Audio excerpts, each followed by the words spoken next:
If you've ever woken up at night because you swore you heard footsteps in your house, this story is for you. Because that's exactly how my nightmare in Santa Rosa, California began.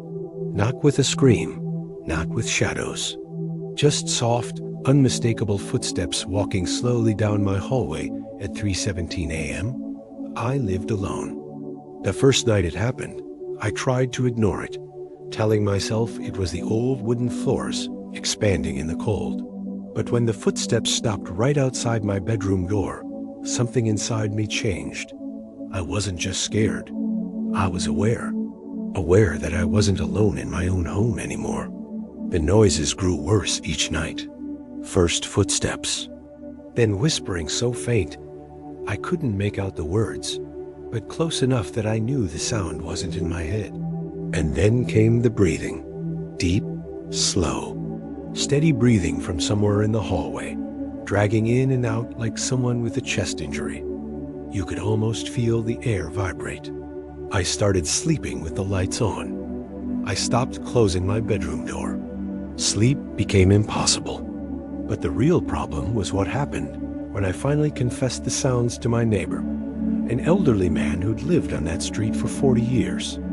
He didn't look surprised, not even a little. Instead, he asked, "Did the footsteps stop outside your door?" I nodded.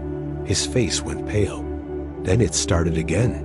That's when he told me about the family that lived in my house in the 1990s, about the teenage boy who went missing, about the sheriff as deputies who swore they saw muddy footprints leading from the backyard into the hallway, but none leading out.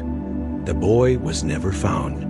Locals believed he still walked the hallway on cold nights, reenacting his last moments. My house stopped feeling like a home after that. It became a trap one I was too scared to stay in and too afraid to leave. All I wanted was one normal night of sleep. One night where I wasn't listening for every tap, creak, breath, or shuffle. So I finally decided to face whatever was happening. If it was a ghost, if it was a memory trapped in time, if it was something darker, I wanted to know. So I set up my phone on the hallway table and turned on video recording. No paranormal gear, no fancy equipment. Just my phone in a hallway barely lit by a weak yellow bulb. I sat on my bed, facing the open doorway. Midnight passed. 1 a.m., 2 a.m., nothing. But at exactly 3:17 a.m., the same time every night, the temperature in my room dropped so quickly that my breath fogged the air. Then the footsteps started. Slow, dragging, rhythmic. My heart pounded so loud, I thought the thing outside could hear it. The steps moved closer, and closer, and closer, until a dark figure stopped in the doorway. It didn't enter. It just stood there, tall, thin, shoulders hunched unnaturally forward, as if its spine had been broken. Its head tilted slightly, as if studying me. I couldn't move, couldn't scream, couldn't breathe.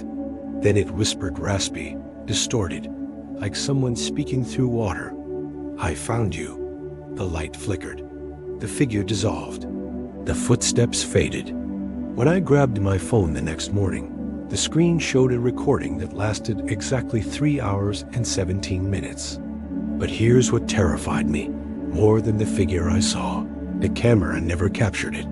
Instead, the footage showed the hallway empty.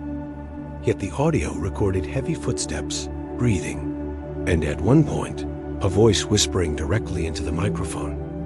He never left this house. That was the last night I stayed there. I moved out within 48 hours. The landlord didn't argue. My neighbor just nodded knowingly, as if he'd expected it. But sometimes late at night, I swear I still hear those footsteps.